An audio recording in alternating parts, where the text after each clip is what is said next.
네, 전기차 관련주를 보겠습니다. 오늘 전기차 관련주들이 일제히 강세입니다. 상승 상위 종목을 보면 대부분 전기차 관련주로 포진되어 있다라는 부분을 보실 수 있을 것 같아요. 국내 삼성 SDI랑 LG화학이 대형 전기차 배터리 관련 대형주인데 오늘 이제 전기차 관련주가 강세를 보이는 것은 테슬라 효과죠. 네, 간밤에 테슬라가 거의 20% 정도 급등했습니다. 그럼 전기차 관련주 투자 심리가 크게 개선이 됐는데 제가 항상 영상을 올려드리면서 그 전략 부분을 말씀드리는 것은 연계해서 보는 관점을 키우자라는 거거든요.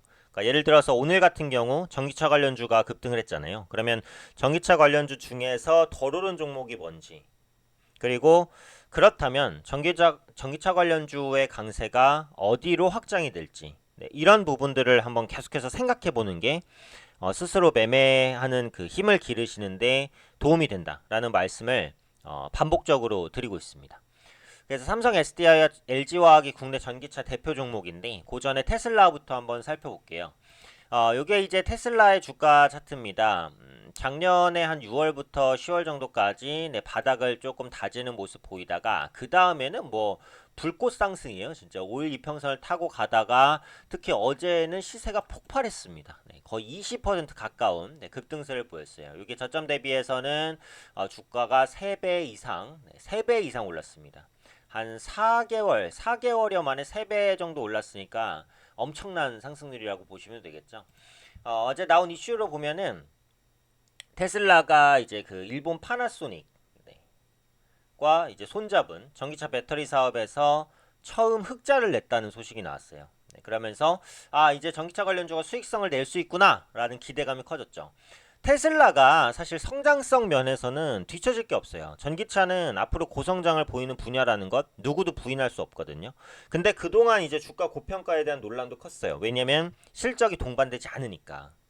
그래서 이렇게 적자를 내는 회사가 이렇게 실적을 못 내는 회사가 이렇게까지 높은 밸류에이션을 받아도 되는 것인가에 대한 논란이 끊임없이 있었어요.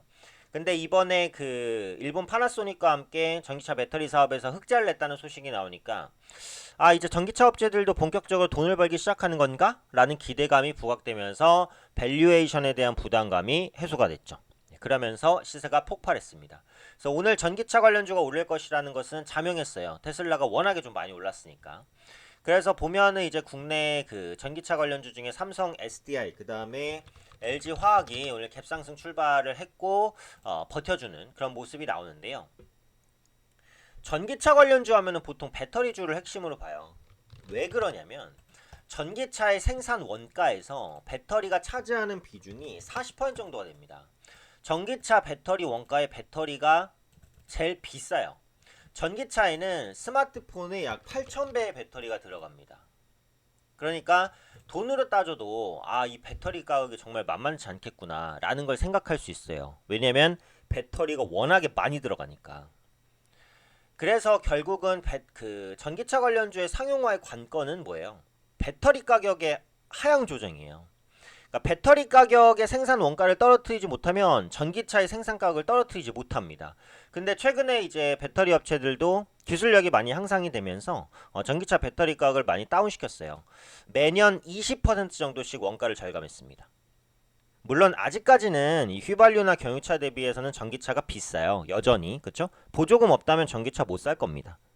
근데 각국에서도 이제 친환경 정책을 육성하고 있고 현대차 같은 경우 앞으로는 내연기관차를 완전히 없애겠다라는 계획도 밝히고 있어요. 전기차, 수소차 시대를 빠르게 열겠다라는 거거든요. 그러니까 이런 움직임들이 계속해서 있다 보니까 관련해서 이제 전기차주들이 계속해서 강세를 좀 보이는 모습 나타납니다. 특히 어제부터 시작해서 시장이 조금 빠른 회복에 나서다 보니까 네, 이런 부분들이 이제 그 성장주에 대한 투자 심리를 조금 더 레벨업 시킨 부분이 있죠.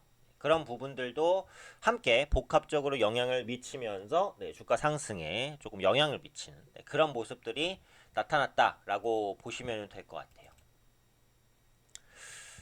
그래서 사실 요 부분을 보자면 지금 전기차 관련주를 볼 때 있잖아요. LG화학 같은 경우에는 삼성 SDI보다 부담은 적기는 적어요.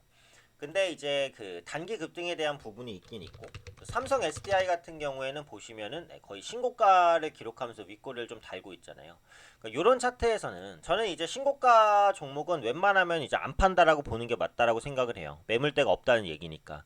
작은 매수에도 밀려서 쭉쭉 올라가는 게 신고가 종목이에요. 근데 반대로 말하면 언제든지 차익 매물이 출회될 가능성이 있는 것도 신고가 종목이잖아요. 그래서 보유자의 영역이다. 그리고 신규 진입을 할 때는 짧은 손절가, 뭐 3% 정도가 됐든 기계적인 짧은 손절가의 설정이 필수다. 네, 이런 말을 제가 많이 드려요. 그래서 삼성 SDI라든지 LG화학 같은 경우 지금은 보유자의 영역이고 접근한다면 3% 정도 짧은 손절가가 필수다라는 관점인데, 저는 지금 이런 흐름들이 수소차 그리고 자율주행차로 이제 확장될 것이다라고 보고 있어요.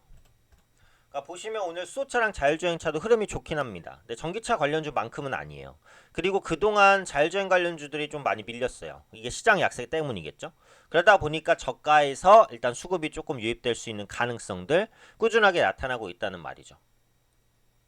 일단은 뭐 수소차 관련주, 자율주행차 관련주를 포털 사이트에 치시면 정말 많이 나옵니다. 그 종목 중에서 차트가 괜찮은 종목군들을 선취매할 수 있다라고 보는 거거든요. 그러니까 지금 이제 자율주행차 관련주라고 한다면 굉장히 많아요. 그러니까 만도 같은 경우가 대표적으로 ADAS 관련주기 때문에 자율주행 부분에서 강점을 가졌다라고 보는 것이고, 이 한운 시스템 같은 경우에도 공조 시스템 부분에 강점이 있어서 여러 가지 이제 수소차, 전기차, 자율주행차 관련해서 포커스를 맞출 수 있는 종목들이에요. 보시면은 주가가 안 좋아요, 그렇죠? 네, 만도 같은 경우에도 그렇고 현대모비스도 자율주행 관련 모멘텀이 있는데 저점입니다, 그렇죠? 이런 종목군들은 지금 막 밑꼬리를 달고 있으니까 상대적으로 가격 부담이 적어서 밀려 올라갈 수 있는 가능성이 있다고 보는 거거든요. 중소형주 중에서는 이제 블랙박스 관련주들이 자율주행 모멘텀이 될 수도 있어요. 팅크웨어가 될 수도 있고, 그다음에 모바일 어플리언스 같은 종목 같은 경우에도 자율주행 관련해서 이제 모멘텀을 받아나갈 수 있는 그런 종목이에요. 오늘 올라가고 있는데 전기차 관련주보다는 기술적인 부담은 적죠. 네, 이렇게 연계성으로 계속해서 시장을 확장시켜 보면 매수를 할 때는 조금 부담 없는 위치에서 사는 게 좋잖아요. 웬만하면 그렇죠? 그리고 상단으로는 많이 열려 있는 종목을 사는 게 좋잖아요. 조금 기다려서 가더라도. 그래서 항상 종목이 급등할 때는, 섹터가 급등할 때는 그 섹터 내에서 안 올라간 종목이 있는지, 그 섹터 내에서 안 올라간 종목이 없다면 그 섹터에서 어디로 확장될지, 이런 부분들을 계속 좀 상상을 하시면서 리바이벌 해보신다면 어떤 종목 섹터가 움직일 때 어떤 종목을 사야 될지가 기계적으로 딱딱 될 수 있거든요. 그래서 이런 부분들을 훈련하시는 것도 좀 굉장히 중요하지 않을까 생각합니다.